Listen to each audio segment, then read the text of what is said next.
So the question that this panel is going to be discussing is what happened to cryptocurrency adoption? When this technology was emerging, there was a lot of talk about it existing as a competing medium of exchange versus the US dollar.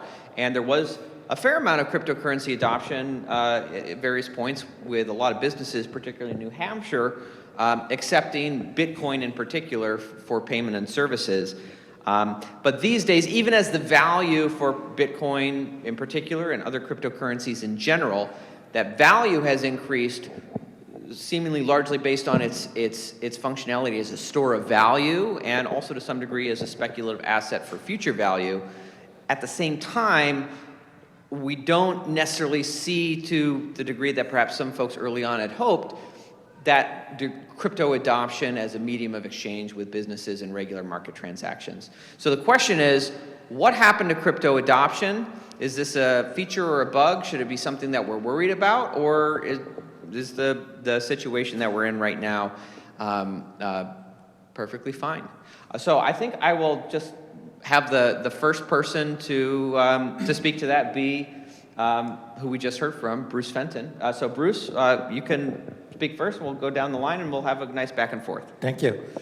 Yeah, I do think it's a problem, and I think it's unfortunate. When we first moved to New Hampshire 7-8 years ago, there was a great deal of cryptocurrency adoption for payments. So Portsmouth, I think, because of the efforts of a few folks down there who ran the Bitcoin shop, there was a Bitcoin-only shop. People were, and they went door to door and, pretty aggressively convinced people to accept Bitcoin. So you had a nice little ecosystem where people would get Bitcoin and then they'd spend it. And there was something like 130, 150 restaurants and businesses in Portsmouth that accepted Bitcoin. And that didn't last long. It was a couple of years. It sort of had peaked right around when we got there. And now it's, I don't know if there's any. There might be a few businesses in the whole town. And I bet you that they're not accepting much. And I think we've seen this across the board. We host the Satoshi Roundtable event. Year one, I think it was almost 100% Bitcoin payments. Year 2, 3, quite a bit. Last year was the first year ever we had zero payments. And there's various reasons for this. In the Roundtable's case, regulatory wise, there was all kinds of stupid regulations that wanted AML KYC information on anybody who paid. I think taxes is another issue as Bitcoin has gone up, and other cryptocurrencies as well. I remember I bought something paying with Ethereum in Portsmouth as well. As these things have increased, there's more of a tax burden, more people getting audited, more questions about that. You could, buy a T-shirt out here for $50 and end up owing, $9 in taxes that you have an issue declaring or something. So, yeah, there's been various causes for it, and I'm sure other people have other ideas. But yeah, I think it's a bit of a failure. It does concern me. It's great that number go up, makes a lot of people money. It's great that people have become rich. Couldn't happen to a better group of people. Those free staters who listened to Voorhees, Veer, and Shrem in 2012. And I heard a great story about a free stater who, he heard the speech and he's like, that Bitcoin thing, anti-Fed, sounds great. Anybody want to buy my gun? And he grabbed his gun off the back of his pickup and sold it for 800 Bitcoin and kept the Bitcoin. So couldn't happen to a better group of people.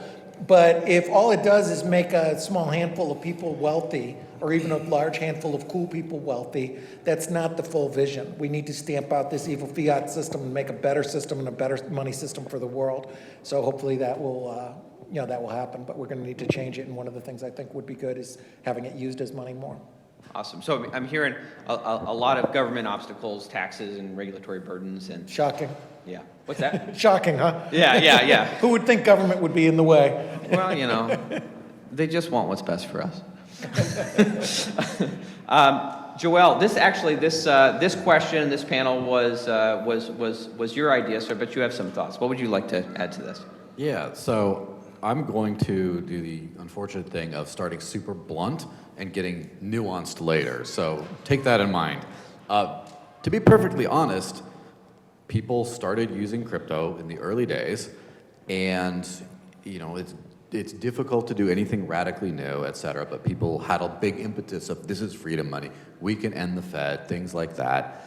And at some point, people made money and then they kind of, that's it. Oh, I'm rich, I can buy a house. I'm done. Like, I don't need to work hard anymore to end the Fed because I'm rich with Federal Reserve notes. And a lot of this, there was a certain thing that you can't really ignore in crypto's history, which is the block size wars, where there was some consternation over which way is the best way to scale Bitcoin. In particular, Bitcoin was the vast majority of the space back then. And basically, Bitcoin today, and there's a bunch of argumentation you can have about it, but it's nowhere near as useful for peer-to-peer payments as it was back in the day.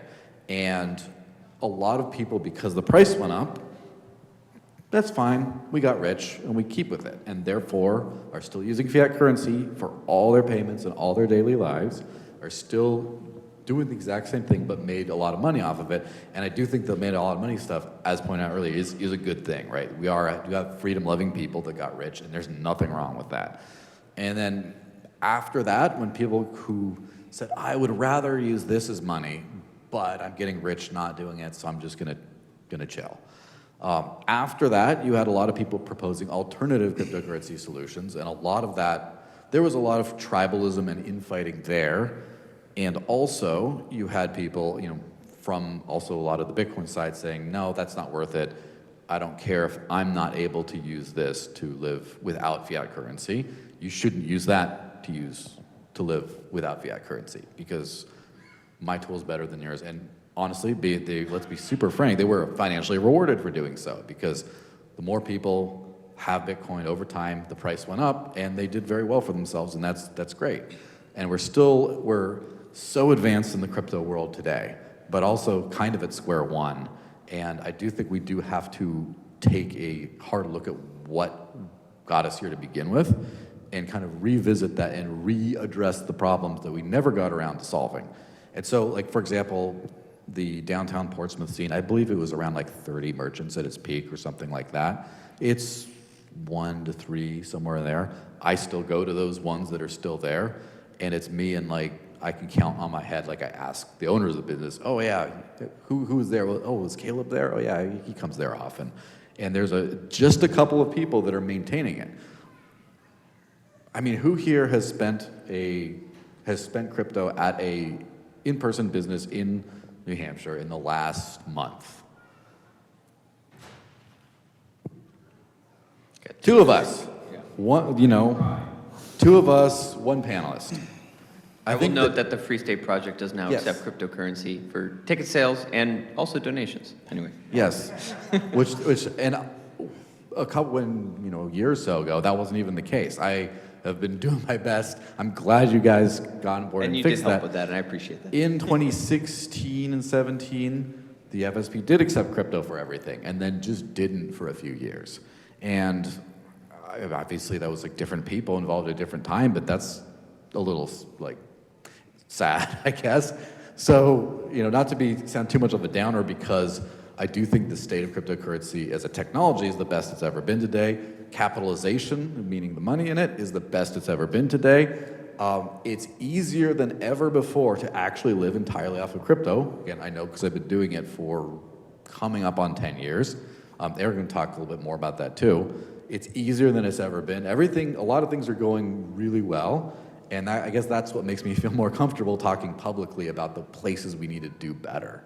So yeah, we definitely need to start using this stuff more, that's for sure. Awesome.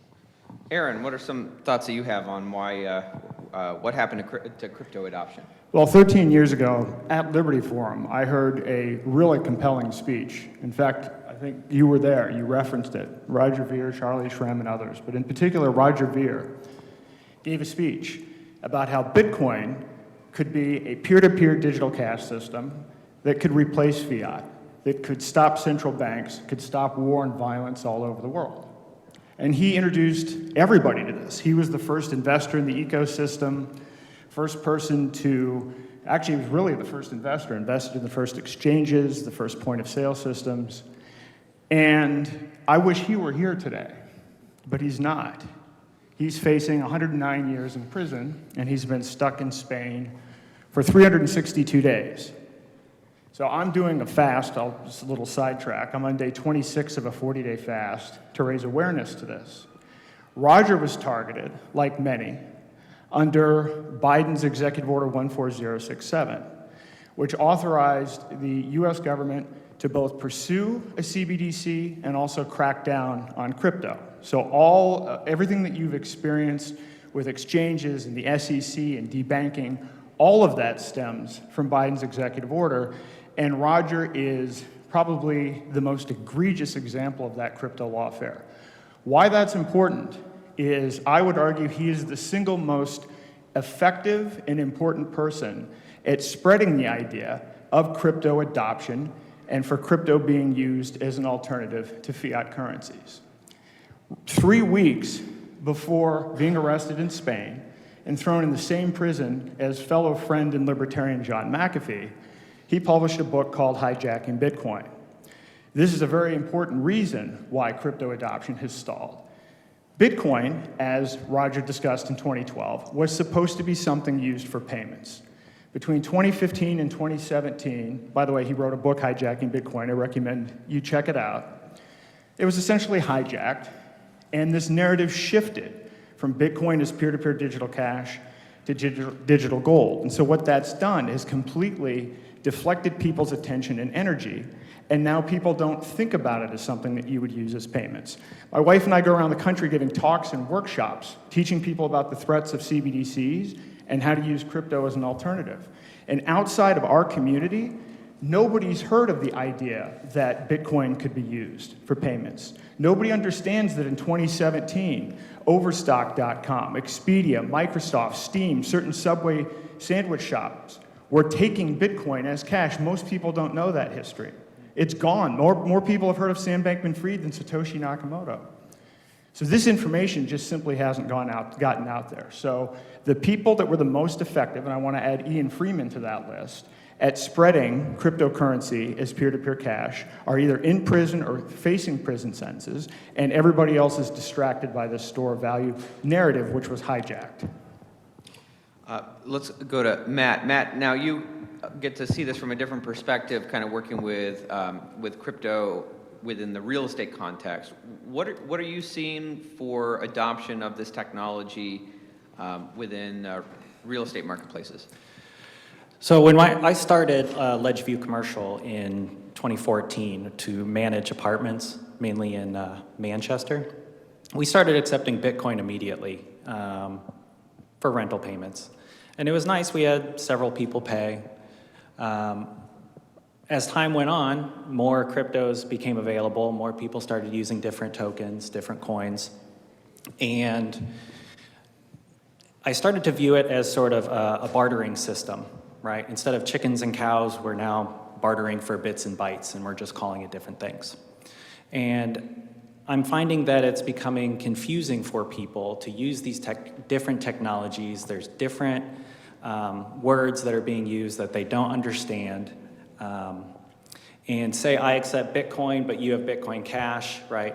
We have to have a way to work with each other to accept it. And if that mechanism's not there, then we can't have a deal. We can't make a deal.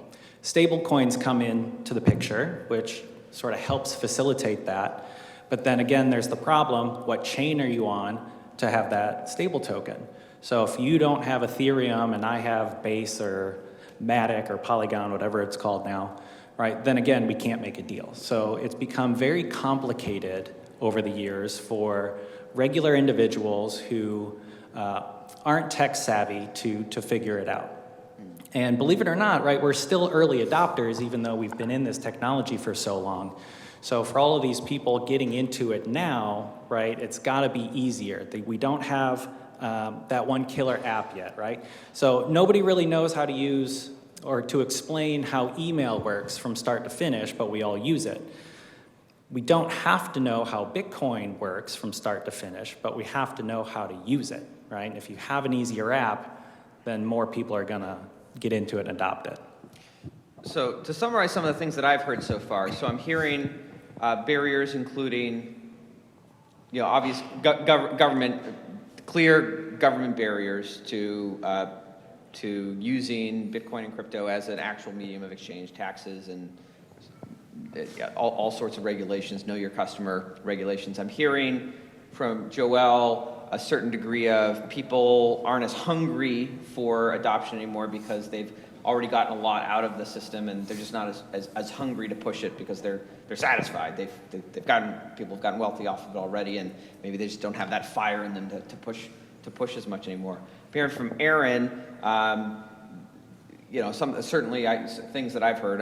I guess I'm somewhat personally agnostic on because I just don't know enough. But the concerns about the hijacking of Bitcoin around the block size wars, which people smarter than me obviously are up here and can tell you all about. And I'm also hearing there's still a knowledge gap for a lot of people who aren't immersed in this world. And then within that, there still is no, I guess to some degree, Bitcoin is the clearest, but there is still no universal standard like, the gold standard was the gold standard, right? Bitcoin is perhaps the most recognized cryptocurrency, but there's still a lot of different things, and there's no kind of universally accepted standard within this world. Bruce, what I guess hearing the other things up here, what do you have any responses to any of the other kind of thoughts that have been put out there? No, I think they're good points. The scaling issue that Aaron talked about is key and important. It's very, very, very complex. It might take a couple books or take a couple of hours to cover. There's a lot of different factors.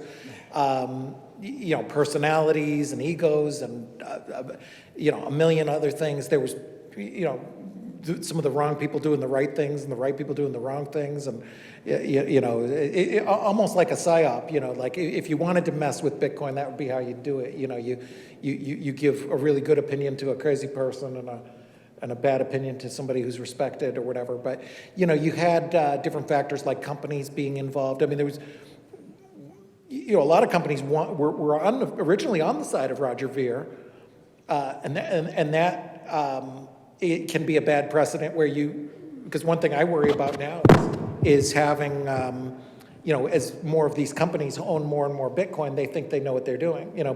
BlackRock has a line in their ETF that basically says we define Bitcoin as whatever fork we think it is. So I think there will be another fork war, and it will be interesting. I unfortunately don't think it'll be a replay of the other fork war. And it's probably going to be something around KYC, AML. And the way that I would see it happening is you get adults in the room is one of my least favorite phrases, but you get these people who think they're the adults in the room at these big, all it would take is a handful. It's like 5 people that own, and they say, hey, look, this AML, of course you can't be pro-terrorism, right, Arco? We're just putting reasonable controls in here, just to stop terrorism. You can't be against that, right? You don't want terrorist coin. You've got to be part of the financial system, because if you don't like that, we're all going to drop it, and collectively we own 700,000 coins. So do you really want your Bitcoin to go back to $2,000, or do you want to just, put your libertarian nonsense at the door and go along with the adults and put those reasonable guardrails in place? That's going to be the fight that I think will happen.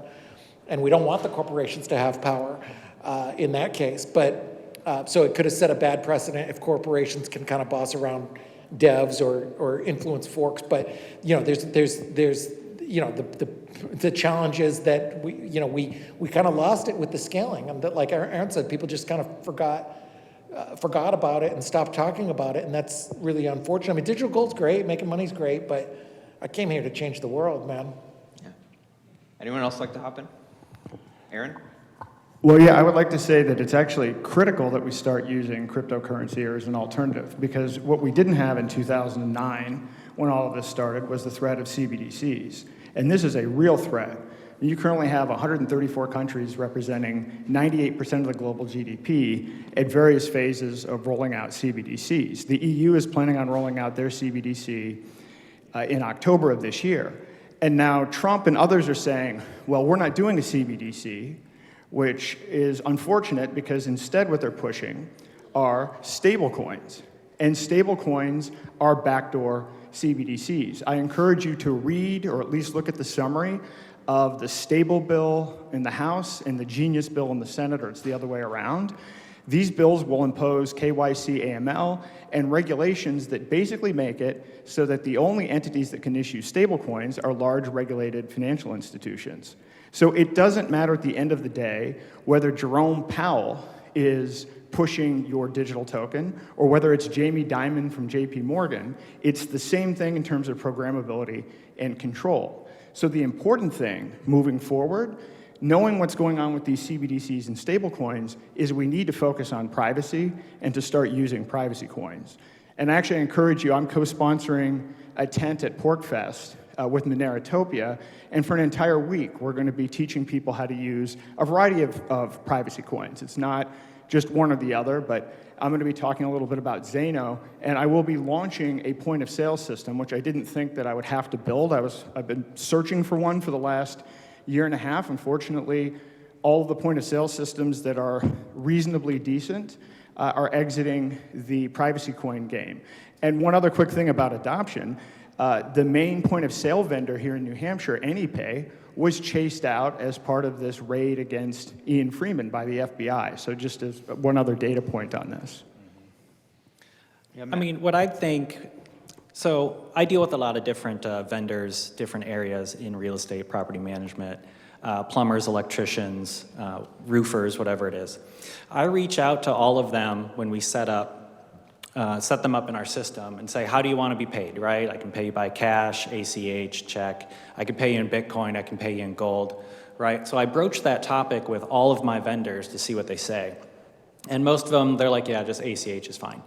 It's because I think they don't want to deal with the headache of accepting cryptocurrency, what they have to do with it, or in the case of my roofer, he really wanted to accept it, but he's like, I don't know how to buy materials with it. I can't buy my supplies to do your roof with Bitcoin. So, I try to walk him through it, like what he can do, alternatives, how to make it work. It's just getting people used to the idea of it, basically, is I think what's going to help. Yeah, Joel. Yeah, so, there's a lot of well, what happened, why, people fought over this, people got whatever. Wherever things get complicated, what people do is they kind of stick to what they know, which is simple, which is, I buy this thing, it's not government fiat, and it's going up. So everything else that people are arguing about, this works, that doesn't, no, you're a scammer, shitcoin, or all this stuff. People argue, and then the average person gets kind of scared off. But as I mentioned before about, we take it back to first principles. Let's just do as a quick show of hands, who here loves the Federal Reserve? Oh, you got one? You got one. Okay, we got one. Who here... I love imagining it burning to the ground. Who here thinks it's absolutely fine that you have to prove who you are with government identity before you can use your own money? There we go. Listen. I already have my side eye on. Just to stop the terrorists. But who's? Is that you, Chris Pappas? I'm going somewhere here. And who likes to have their crucial spending money in a form where it can be confiscated arbitrarily at any time? So we are all in consensus with what I came to understand is the purpose of this technology is to not have those things. And so the next, for example, late 2015, I decided I just wanted to only live on crypto. And so I just decided I'm not going to take any work that will pay me in fiat currency. And I was like, oh no, who's going to pay me? And so then I had to scramble, figure out who was going to, what job was going to pay me, figure that out. Then okay, how can I pay him this bill? And then you have to figure things out. And that's it sounds, I'm making things taking it simplistic maybe, but this is the only way we get to solve this problem of just about everyone. This is a special crowd, so definitely not everyone. But in most crowds, everyone in this room is hopelessly reliant on the Federal Reserve, has proved their identity in order to spend their money, and can have their money they rely on to pay their bills so they don't get homeless on the street. It can be confiscated at any point. That's most of you. Again, If that's not you, don't take it personal. Just on the whole, most people. And yet no one's doing anything about it. You can start to do anything. You can start to do things about it. And the arguments of what works, what doesn't, those are academic. You find out really quick what does work and what does work and what doesn't when you try to use it. And so, for example, when I was like waiting outside the coffee shop for 20, 30, 40 minutes waiting for a Bitcoin transaction to clear in 2016, that's not like, well, you know, there's merits of this scaling approach, whatever, which not to say that none of that argumentation is valid. Of course, it's valid to argue that, but at some point you got to say, this is not allowing me to use, this will push me back into using fiat currency and trusting the Federal Reserve for my daily spending. I got to try something else. And it's just that sequential problem solving. For example, Aaron needed a tool to let merchants accept certain cryptocurrencies. Didn't work. So he went back to fiat. So Is that what you did? No, you started solving the problem. You're like, oh, there's a need. I'm going to fix this problem. You solve the problem, you hit another barrier, you go to the next problem, and eventually you live in a free society where you're not reliant on the Federal Reserve and the government and the banks. That's how we built the Free State Project, was brick by brick, this same way. We can build a free money world the exact same way, but we have to get off our asses and do it. So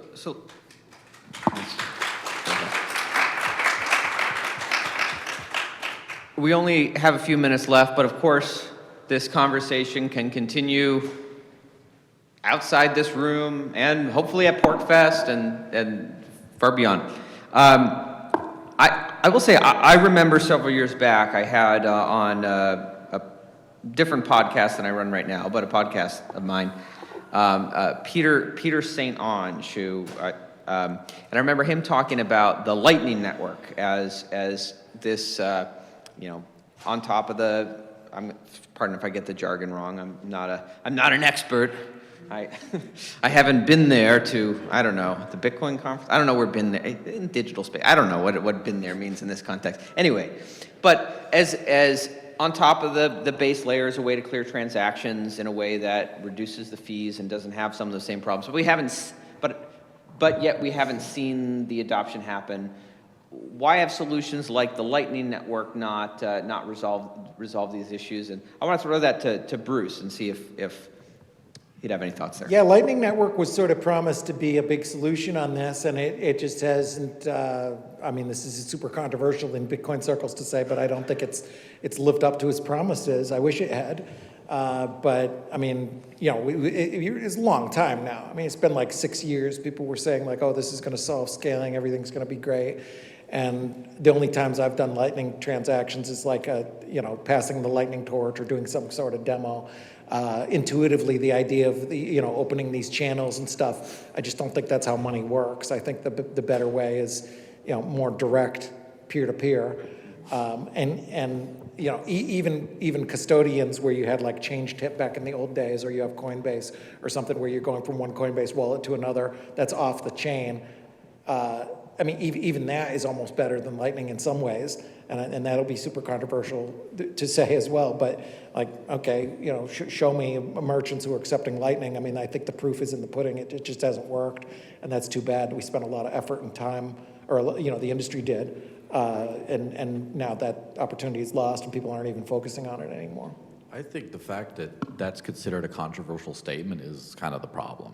Because like I've run a Lightning node, I've spent Lightning to do stuff. I know people who've done it a lot for payments. I think it has some interesting use cases. Of course, it's interesting tech, but like for the entire world to be using permissionless money, it clearly hasn't worked, or the same people advocating for it would be using it for that and not for an occasional demo. But it shouldn't be controversial. It's just like, what could you put the wrong gas in your car and your engine doesn't work? Okay, well, what do? No, that's controversial. No, you just do something else. Like we shouldn't get mad that this one tech, it's not even that it didn't work. It didn't do the thing that everyone was promising it would do. So it's used for routing between exchanges a lot of times. Let it do that and do something else. And there is no something else right now with Bitcoin. There's a bunch of ideas, but nothing is like the space kind of feels, the Bitcoin side of the space at least, feels a little lost at the moment, where it's very much like, let's see how many companies can put it on their balance sheet.